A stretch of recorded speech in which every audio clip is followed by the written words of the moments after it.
One of the fastest ways to make a child louder, more oppositional, or more overwhelmed is to make every hard moment feel like a fight. Most parents already know that, at least somewhere in themselves. They do not want to shout. They do not want every ordinary problem to end in threats, bargains, or that tired voice that starts counting from 5.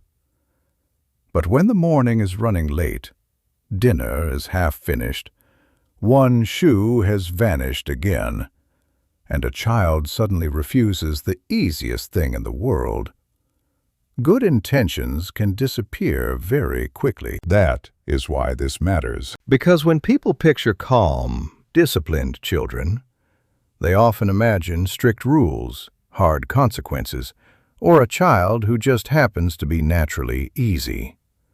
But that is not usually where steadiness comes from. More often it grows out of the shape of daily life. Repetition, closeness, clear expectations. A home rhythm that does not keep changing with everyone's stress level. That is part of why Japanese parenting comes up so often in these conversations. Not because it offers some perfect answer, and not because every family in Japan does things the same way, but because many Japanese approaches put less weight on punishment and more weight on routine, modeling, belonging, and gentle consistency. So the question becomes a different one. Not, how do I stop this behavior right now? More like, what kind of daily life makes this behavior less likely to flare up in the first place? That sounds small, but it shifts a great deal. A lot of parenting, especially when people are tired, becomes reactive without meaning to. The child resists. The adult reacts. The child pushes again. The adult tightens up. And after a while, the whole relationship starts orbiting around correction. The difficulty with punishment is that it can end a moment without really teaching what should happen instead. A child may stop because they are startled, upset, or temporarily worn down. But the skill underneath is often still missing. They still do not quite know how to wait, how to manage frustration, how to move from one thing to another, or how to help without being chased into it. That is where a Japanese-inspired lens can be genuinely useful.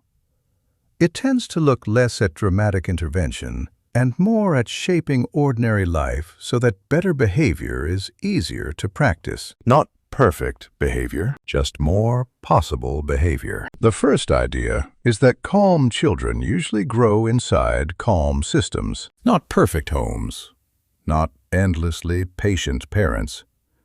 Calm systems.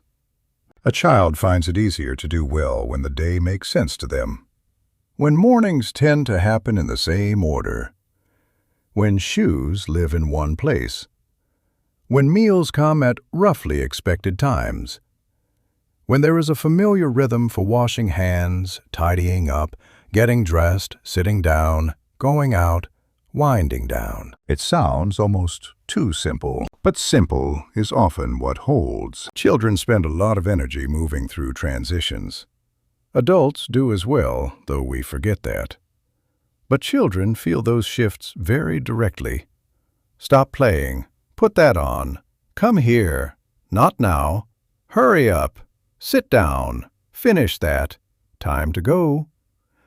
When a day is full of that kind of friction, behavior starts to fray at the edges. A calmer approach is to reduce some of the unnecessary decisions and surprises around the child. Not to make life rigid, just easier to read. A small routine by the door for getting ready.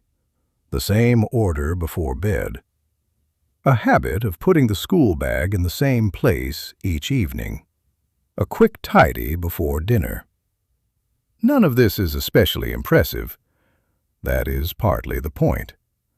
These are quiet structures, and quiet structures often do more for discipline than long speeches ever will. The second idea is that connection usually needs to come before correction. This is something many Japanese-inspired approaches seem to understand very well. Young children especially tend to respond better to closeness than control. If a child feels managed all day but not properly anchored, they often become more resistant, not less. They push because the whole atmosphere feels tense. That does not mean saying yes to everything. It does not mean dissolving every boundary. It simply means remembering that children regulate through relationship first. A calm hand on the shoulder, going down to their level before speaking. Using a familiar phrase instead of a sharp warning. Keeping your voice steady when they are beginning to tip over. These things can look minor from the outside, but they change the feel of the moment. A lot of parents, without meaning to, reverse the order. They go straight to command, then consequence, and warmth only comes once the child has finally complied. But children often cope better when they feel held first and guided second. Warmth first, structure after. Not indulgence, not permissiveness, just a more workable sequence. The third idea is that observation matters more than instant interruption. One of the more useful things you see in Japanese early years settings is that adults do not always rush in the moment a child struggles. They watch, they stay nearby, they give a little space. They allow minor frustration to exist without treating it as a crisis. That can be surprisingly hard to do. When your child is whining, fumbling, delaying, or beginning to unravel, the urge to step in is strong. Sometimes because you want to help. Sometimes because you want the sound to stop. Sometimes because you are already running on very little patience yourself. But when adults step in too quickly every time, children lose small chances to practice difficulty. And those small difficulties are where self-control slowly gets built. Waiting while they put their shoes on, even if it takes longer than you want. Letting them carry their own plate carefully to the table. Giving them a minute to sort out a minor disagreement before you referee it. Pausing before rescuing them from every bit of frustration. These moments can feel inefficient, especially on a hard day, but they teach something useful. They teach that difficulty can be tolerated. That effort belongs to the child, too. That feeling stuck for a moment does not mean they are incapable. This is the point where discipline starts to look less like obedience and more like capability. The fourth idea is that responsibility works best when it is ordinary. One thing people often notice in Japanese homes and schools is how early children are trusted with small responsibilities. Tidying shared spaces, carrying their things, helping with food, cleaning up after an activity. Not as a punishment, not as a special lesson, just as part of normal life. That matters because repeated action becomes identity. A child who only gets told to help now and then may feel ordered about. A child who grows up with the quiet expectation that everyone contributes begins to experience contribution as normal. This is what we do. This is part of being here. This is part of being one of us. That feels very different from being corrected after the fact. So if you want calmer, steadier behavior, it helps to look not only at the rules your child hears, but the roles they regularly inhabit. Do they put their shoes away? Carry washing to the basket? Put napkins on the table? Help pack their bag? Return books to the shelf in the evening? The job itself is not really the point. The pattern is. When a child takes part in orderly life again and again, they slowly start to internalize order. Not perfectly, not all at once, but steadily enough to matter. The fifth idea is that discipline works far better when the environment supports it. Adults often ask children for behavior that the room itself does not make easy. We say, "Be ready to leave," but the shoes are never where they should be. We say, "Calm down," but the house is loud, rushed, and visually chaotic. We say, "Put your things away," but there is no clear place to put them. We say, "Be more independent," but everything they need is too high, too hidden, or too awkward to use. That is not a personality problem. That is friction. If you want a child to behave with a bit more calm and consistency, it helps to look first at the physical setup.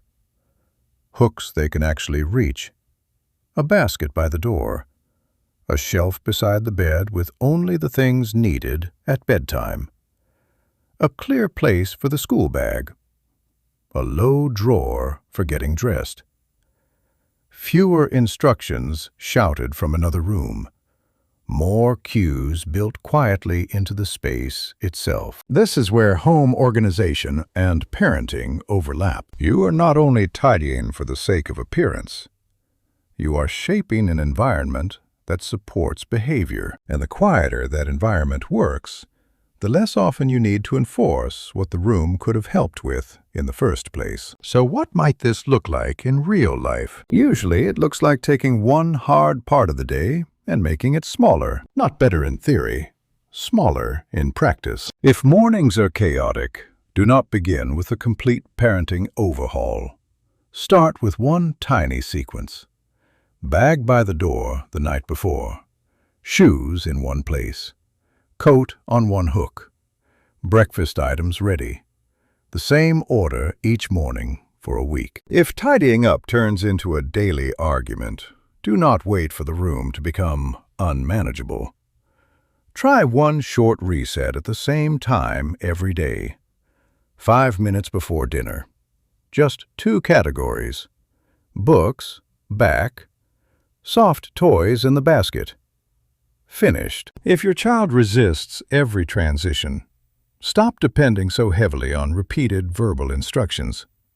Use cues that are easier to trust. The same phrase each time. A song. A visual routine card. One calm reminder, then a pause, rather than 6 reminders in 6 different tones. If responsibility seems to be the sticking point, give your child one small job that happens every day and actually matters. Not a pretend job, a real one, scaled properly. Water the plant. Put the napkins out. Carry pajamas to the bed. Put the lunchbox by the sink. Repetition matters more than grandeur here. And if you notice yourself moving towards punishment simply because you are overwhelmed, it can help to pause long enough to ask a gentler question. What is making this difficult right now? Not in some abstract parenting sense. Here, in this room, in this routine, at this time of day. Too much rushing? Too many instructions? Too little sleep? No clear place for the thing? An expectation that is too large for the moment. A child who needs more practice, not more pressure. That question does not remove boundaries. It just makes them wiser. Because the aim is not to raise a child who behaves only when someone is standing over them. It is to raise a child who becomes steadier from the inside because daily life has given them room to practice. That kind of discipline is quieter. It is less dramatic than punishment, which may be one reason people overlook it. There is no big scene to point to, no single magic moment, just many ordinary repetitions. A calmer tone, a clearer routine, a smaller instruction, a room that makes the next right thing easier, a child trusted with something real, an adult who does not turn every difficult moment into a showdown. And over time, that repetition begins to shape character. Not perfectly, of course. Children are still children. They will still refuse, cry, forget, dawdle, protest, and fall apart in the most inconvenient places imaginable. That is part of the arrangement.